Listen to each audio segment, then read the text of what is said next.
tá? Então, a gente pode até entrar um pouquinho nessa discussão do porquê menos os Porque... últimos. Mas eu acho que é importante falar sobre a questão do porquê que a gente não gosta tanto, porque tem a ver com a questão da linguagem e com a questão da formatação, né? E não tem a ver com, não gosto de filme da Marvel. Não tem a ver, Não é ali não tinha isso. que existir. É, Né? O filme da Marvel tá chato, tá não, esgotando. Talvez, mas não é o caso. não é essa a nossa É. discussão, Então, né? acho que sim, a questão o que está acontecendo, né? Até que ponto a gente não está virando uma. Você precisa fazer o filme desse jeito, porque se você não fizer o filme desse jeito, o público não vai assistir. Sim. Né? Para E usar uma palavra da moda aí, o público está sendo doutrinado a assistir o filme somente de uma maneira. e acha que, na Talvez. verdade, não está. É, Não consegue perceber exatamente. o quanto existe uma coisa assim. Não, você tem que ver assim. Então, eu faço uma questão, por exemplo, você pode até elaborar o que você acha disso. Até que ponto, a partir de agora, as pessoas não vão achar que filme legal, que história bem contada, história maneira, profunda, é aquela em que você tem 1000 desdobramentos, Sim. né? Porque a Marvel fez isso, que eu acho Sim. super bacana. Você começou em 2008 com Homem de Ferro, e os filmes vão todos, a gente chega até 2016, que foi o 18, o último filme que fechou a fase, foi o do Thanos. 19, né? Em Se geral, ou não me seja, engano, 19 foi o você tem último. mais de 10 anos contando basicamente a mesma história. Né? Sim. Você varia os protagonistas, mas você está contando basicamente a mesma história. É uma mitologia até que se cria. Não deixa de ser muito legal isso. É muito Sim. legal isso. Mas Né? nós podemos entrar assim, como isso é muito legal, mas como às vezes é um problema também, Pois é, então, é não nisso que eu é? estou entrando. Então quer Como, dizer que a gente vai. Desculpa, a gente vai agora chegar à conclusão que se você não seguir isso, você está contando uma história superficialmente, é, você não está se aprofundando, porque se aprofundar é você contar aquela história por 10 anos, falar sobre o filho, neto, bisneto e o antepassado do personagem. Aliás, você sabe que eu tenho uma questão muito grande com isso até em outras franquias, como Star Wars, né? sim, Tudo você tem que fazer o sequel, aí depois que você faz o sequel, você faz o prequel, o prequel, né? Então é aquela coisa que eu falo, se o Shakespeare tivesse hoje, ele não ia bastar escrever Hamlet. Ele ia ter que escrever Hamlet e depois ele ia ter que escrever o que aconteceu pós-morte do Hamlet. Como foi o reino da Dinamarca no reino isso, após o Hamlet. Né? sim, Aí depois que explorasse isso, ia ter que fazer o prequel. Como foi o isso, Hamlet conhecendo a Ofélia, quando eles eram é, ou adolescentes. então, o jovem Hamlet, O jovem Hamlet, o exato. adolescente Hamlet, Porque se você não fizer, porque assim, existe uma coisa que está me dando a impressão, eu posso estar completamente equivocado, podem discordar de mim, você pode discordar de mim, que eu posso estar criando um chifre em cabeça de cavalo nisso, mas me dá a impressão de que as pessoas acham que a dramaturgia precisa explicar tudo. Então, não basta você começar a história contando do cara com 30 anos de idade e o que aconteceu ali. Você tem que contar. Não tô sabendo. Eu quero saber agora o que aconteceu quando ele tinha 15. Eu quero que você sim, conte agora o que era a vida do pai dele. Eu quero. Só vou me dar por satisfeito quando você contar como é que é a vida do filho dele.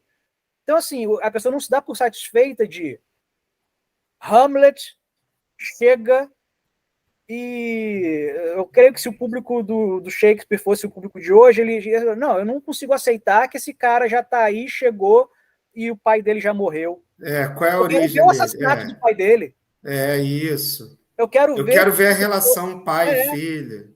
mas ele tinha uma parada com a Ofélia? Não, eu quero ver ele conhecer a Ofélia, eu quero ver ele ficar com a Ofélia, eu quero É, saber como é que é.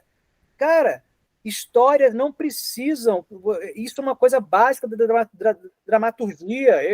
Né? Eu, como ator, acho que eu tenho alguma autoridade para falar isso. Você é um cara que é escritor, você também tem alguma autoridade para comentar isso.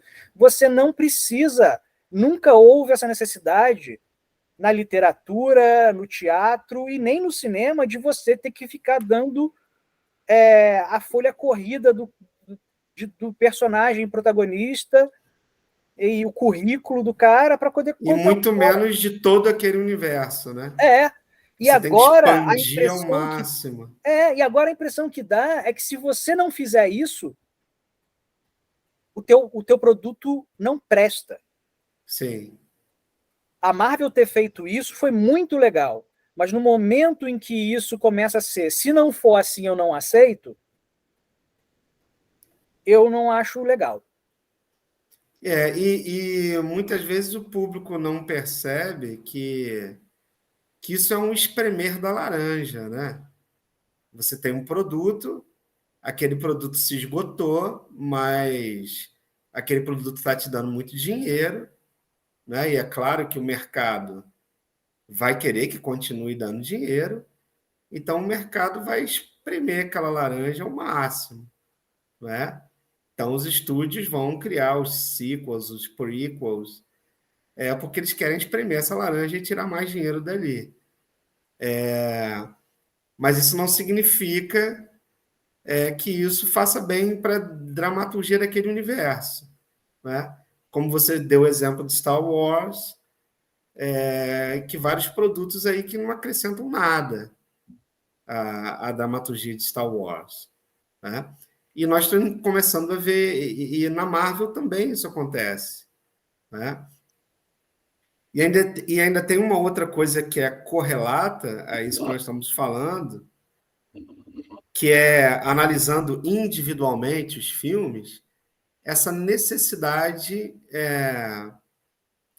de uma complexidade nos Sim. filmes. 1000 referências. Complexidade, eu diria pseudo-complexidade, né? Isso, uma complexidade como nós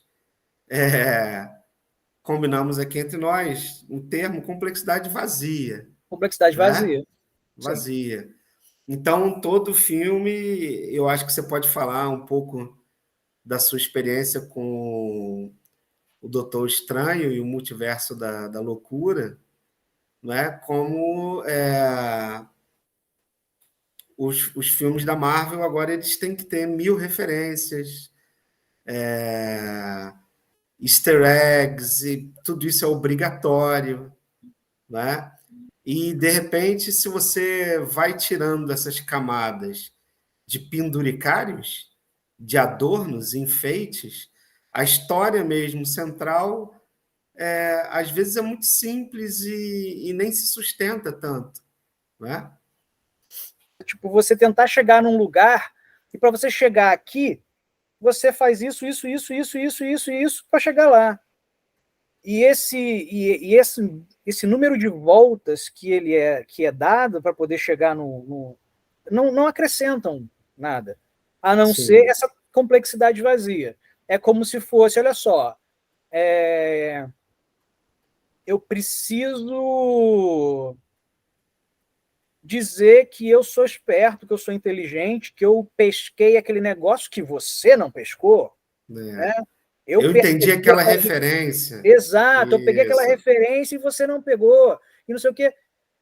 Eu vou falar uma coisa muito simples, assim, as maiores histórias de todos os tempos são histórias muito simples, sim, né? Se você pegar Shakespeare, que é talvez para muita gente o maior contador de história do Ocidente, é o cara que ele pegava histórias que muitas vezes ele não criou a história, ele pegava uma história que já existia, já estava sendo contada.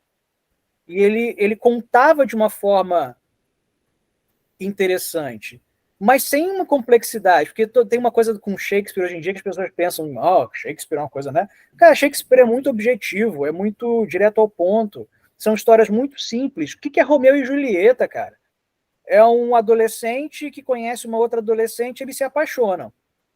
Só que você precisa criar um conflito. O conflito é, as famílias se odeiam e vão colocar um obstáculo para o amor deles. Porque se as famílias fossem amigas, não ia ter conflito, né? Então é fundamental para a dramaturgia. Você precisa ter um conflito, né? Se o Romeu chega para o pai dele, olha, estou apaixonado pela Julieta Capuleto, e o pai fala, gente boa pra caramba, adoro os Capuleto, não tem conflito, a peça acaba na primeira cena.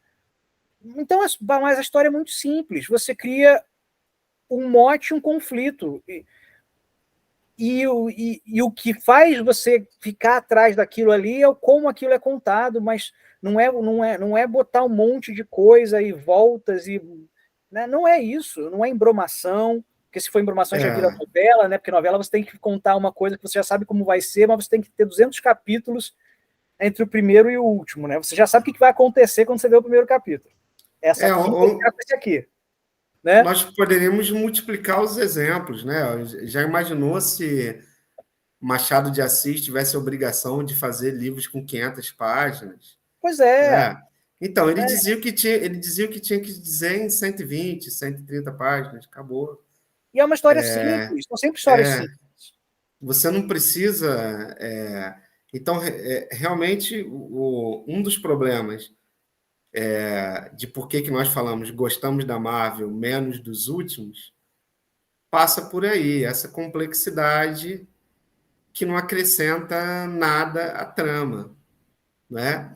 E que fica aquela coisa vazia e uma coisa de autorreferência. Sim. Que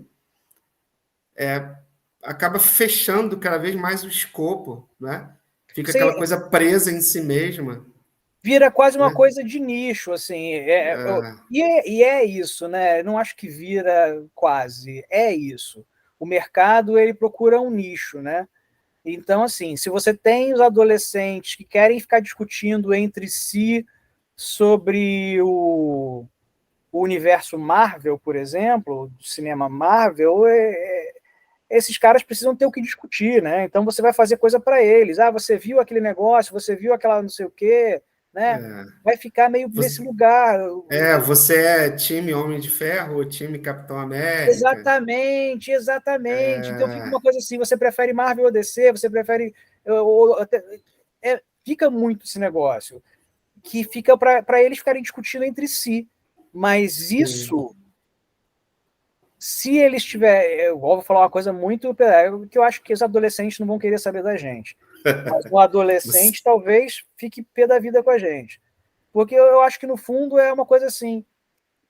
É uma geração de informação superficial, porque a gente vive uma era em que a gente tem muita informação muito rápido.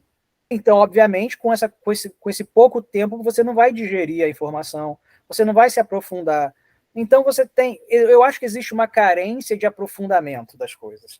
Eu acho que existe uma carência de você chegar e falar, eu sei sobre isso aqui pra caramba. Eu sou um cara que sabe muito sobre isso. Eu sou um cara que sou um especialista nisso. Eu sou craque nisso. Eu sou o melhor nisso. Eu posso falar sobre isso aqui por 20 horas sem parar. Falta, porque você não tem tempo de se aprofundar. Então você vai se aprofundar, você vai procurar uma coisa para se aprofundar. Sim. Nem que seja o filme Marvel. Do universo Marvel. Mas aí não é um aprofundamento real, é mentira. Porque é aquela coisa. É um aprofundamento no vazio, né? É complexo. Porque você tem muitos easter eggs, indiscutível.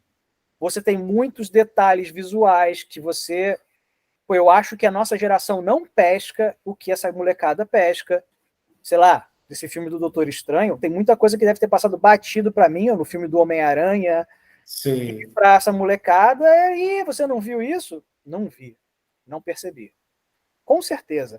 Mas isso, complexidade, não quer dizer profundidade. Exatamente. Eu acho que está acontecendo essa confusão de profundidade, de confundir complexidade com profundidade.